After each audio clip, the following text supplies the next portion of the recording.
গুরু ব্রহ্মা, গুরু বিষ্ণু, গুরু মহেশ্বর, গুরুর প্রতি রইল সহস্র প্রণাম।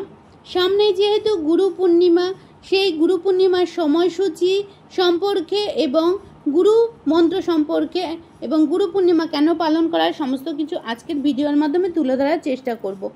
আশা করব স্কিপ না করে ভিডিওটা দেখার অনুরোধ রইল। সকলকে ভালোবাসা, ছোটদের এবং বড়দের প্রণাম জানিয়ে আজকের ভিডিওটা শুরু করছি। স্কিপ না করে পুরো ভিডিওটা দেখুন, তাহলে অনেক কিছু হয়তো ভিডিওর মাধ্যমে আপনারা জানতে পারবেন, অজানা তথ্য। তো আমাদের এই ত্রিভুবনে পরিচালনা করার জন্য বা দেখভাল করার জন্য রয়েছে ভগবান বিষ্ণুদেব। উনি আমাদের জগৎ সংসারের খেয়াল রাখেন। ঠিক সেরকমই আমাদের মানব সমাজের পরিচালনা করার জন্য এবং মানব সমাজকে সুস্থভাবে পরিচালনা করে একটা উন্নতির পথে চলানোর জন্য বা আধ্যাত্মিক শক্তি লাভের জন্য কিছু গুরুর দরকার হয়। সেরকমই গুরু রয়েছে, অনেক রকম ভাগ রয়েছে গুরুর, কখনো শিক্ষাগুরু, কখনো দীক্ষাগুরু, সমস্ত কিছু রয়েছে। কিন্তু সবার ওপরে গুরু মনে হয় মা বাবা, মা বাবার ওপরে গুরু কেউ নয়। তো মা বাবার গুরুর পরে কিন্তু কিছু গুরুর স্থান থাকে। সেই গুরুদেবদের আমরা কিভাবে পুজো করব, এবছর কবে কখন পড়েছে, সমস্ত কিছু আজকের ভিডিওর মাধ্যমে তুলে ধরার চেষ্টা করছি। তা এবার মূল পর্বে যাওয়া যাক। গুরু পূর্ণিমা। গুরু পূর্ণিমা হলো একটি ঐতিহ্য যা সমস্ত আধ্যাত্মিক এবং গুরুদের জন্য উৎসর্গকৃত, যার কর্মযোগের উপর ভিত্তি করে বিকশিত হয়।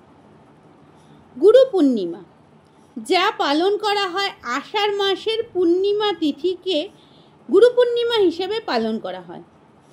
ভারতীয় সংস্কৃতিতে যার গুরুত্ব অপরিসীম এবং গুরুদের প্রতি এই উৎসবটা পালন করা হয়।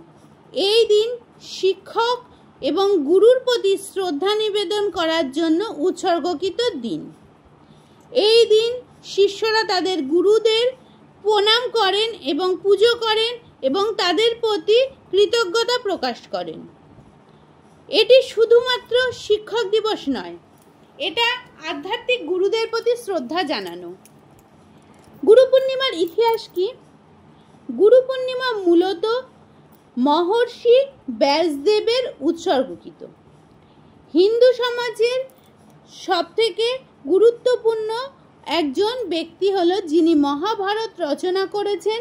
হিন্দুর ঐতিহ্যপূর্ণ এক ব্যক্তি বা ঋষি ব্যাসদেবের জন্মতিথি হিসাবে এটা পালন করা হয়ে থাকে।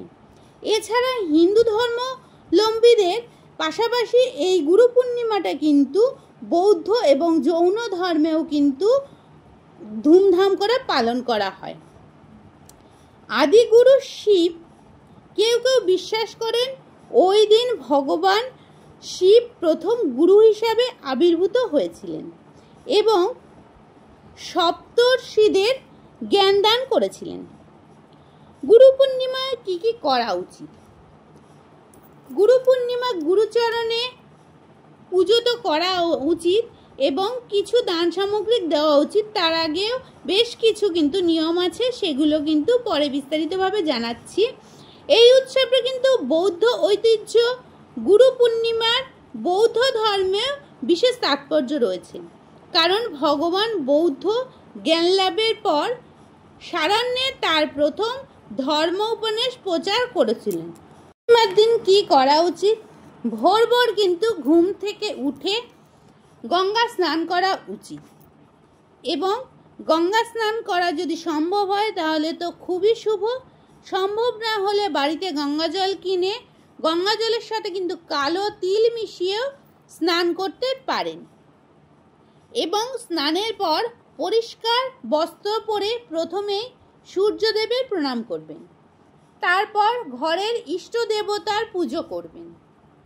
ইষ্ট দেবতার পুজো করার পর কিন্তু গুরু পুজো করবেন, এটাই নিয়ম।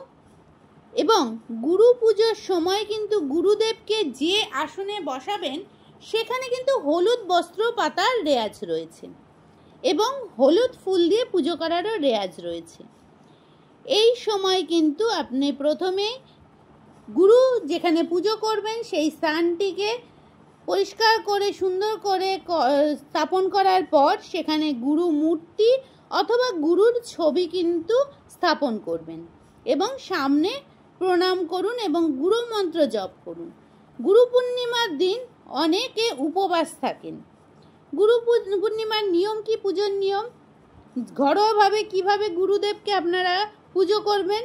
গুরুদেবকে ফুল, মিষ্টি, ফল, ধূপ, দীপ ইত্যাদি এবং ঘিয়ের বাতি দিয়ে পুজো করবেন এবং ভগবানকে নানান রকম নিরামিষ ভোগ দেবেন, যেমন লুচি, সুজি, খিচুড়ি, তরকারি, ভাজা, পায়েস, ক্ষীর এবং নানান রকম মিষ্টি ইত্যাদি দেবেন। এছাড়া দুধ, গঙ্গা, মধু এবং শুকনো ফল দেবেন এবং ফলাদি সহকারে চন্দ্রামৃত্যু ও তৈরি করবেন এবং ভগবানকে বা গুরুদেবকে কিন্তু অর্পণ করবেন।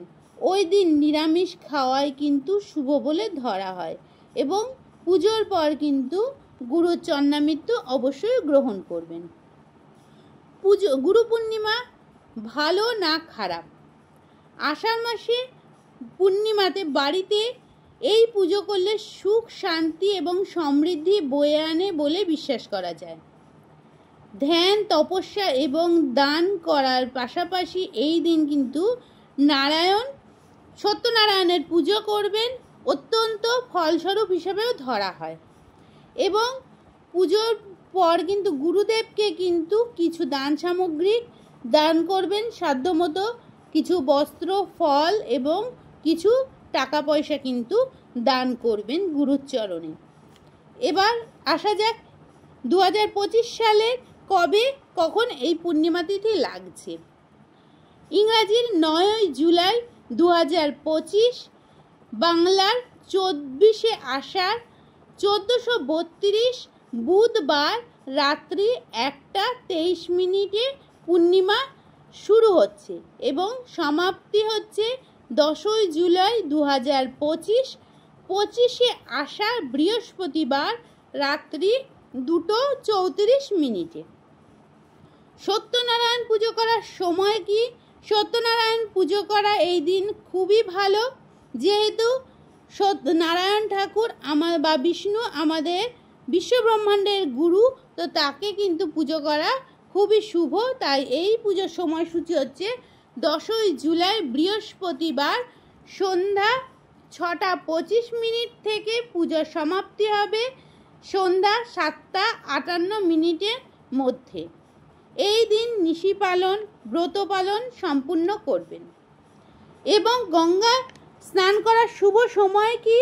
শুভ সময় হচ্ছে 10 জুলাই ভোর 5:24 থেকে 11:20 পর্যন্ত গঙ্গা স্নানের শুভ সময়। গঙ্গা স্নান করে প্রথমেই সূর্য প্রণাম এবং ইষ্ট দেবতার প্রণাম করবেন, করে তো পুজো শুরু করবেন। সমস্ত কিছুই বিস্তারিত আগে বর্ণনা করে দিয়েছি। এবার যার যা ইষ্ট দেবতা বা গুরু রয়েছে সেই গুরুর যে মন্ত্র সেগুলো পাঠ করবেন পুজোর শেষে এবং ধ্যান করবেন। নির্জন জায়গায় কিন্তু সকাল সন্ধ্যে প্রত্যেক দিন গুরু মন্ত্র জপ করলে কিন্তু সংসারের অনেক মঙ্গল হয় এবং আধ্যাত্মিক শক্তি লাভ করা যায় এবং গুরুর কাছ থেকে কিছু কিন্তু এই গুরু পূর্ণিমার দিন ভগবানের সম্পর্কে জ্ঞান লাভ করার চেষ্টা করবেন এবং নিজের সংসারের মঙ্গল কামনা করবেন, এই প্রার্থনা করি। এবং এই সময় কিন্তু পুজোর শেষে কিন্তু একটা মন্ত্র জপ করতে পারেন। সেই মন্ত্রটা হলো গুরু ব্রহ্মা, গুরু বিষ্ণু, গুরুদেব মহেশ্বর, গুরু সাক্ষাৎ পরম ব্রত, তস্মিং শ্রী গুরুদেবং নমঃ। আরেকটা কি? অখণ্ড মঙ্গলা ব্যক্তম যেন চরাচরম পদ্মপং দস্মিং যেন তং শ্রী গুরুদেবায় নমঃ। এই দুটি মন্ত্র জপ করতে পারেন। এছাড়াও আরও কিছু প্রণাম মন্ত্র রয়েছে, সাধ্যমতো আজকের ভিডিওর মাধ্যমে তুলে ধরার চেষ্টা করলাম গুরু পূর্ণিমার দিন কি কি করবেন। অবশ্যই কাছে পিঠে যদি গুরু বাড়ি হয় সেখানে কিন্তু যাবেন এবং গুরুর চরণ স্পর্শ করার চেষ্টা করবেন। আর নেহাতি যদি গুরু না থাকেন, গুরুর মূর্তি বা ফটোতে কিন্তু অবশ্যই গুরু পূর্ণিমার দিন পুজো করবেন। এরা কিন্তু আধ্যাত্মিক জ্ঞান আমাদের অর্জন করিয়ে আমাদের সুষ্ঠুভাবে মানব জীবনকে পরিচালনা করার জ্ঞান দেয় এবং আমাদের মানব সমাজকে কিন্তু বা মানুষকে শান্তভাবে ভগবানের প্রতি অনেক শ্রদ্ধা জ্ঞাপন করার জ্ঞান দেয় এবং সেই জ্ঞান থেকে কিন্তু আমরা আমাদের সংসারের মঙ্গল কামনা করতে পারি। এটা জানিয়ে আজকের ভিডিওটা শেষ করছি। গুরুর চরণে প্রণাম এবং বিশ্ব ব্রহ্মাণ্ডের যিনি গুরু বিষ্ণুর প্রতি সহস্র প্রণাম জানিয়ে আজকের ভিডিওটা শেষ করছি। আজকের ভিডিওর মাধ্যমে যেটুকু পারলাম তুলে ধরার চেষ্টা করলাম। ভিডিওটার কোনো অংশ যদি ভালো লাগে পাশে থাকবেন, পাশে থাকা বেল আইকনটা ক্লিক করে দেবেন এবং যদি সম্ভব হয় একটু বেশি বেশি করে শেয়ার করে দেবেন। আর আজকের ভিডিও থেকে বিদায় নিচ্ছি, আবারও দেখা হবে নতুন কোনো ভিডিওর সাথে।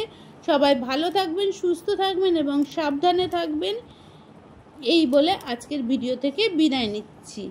আবারও দেখা হচ্ছে নতুন কোনো ভিডিওর সাথে।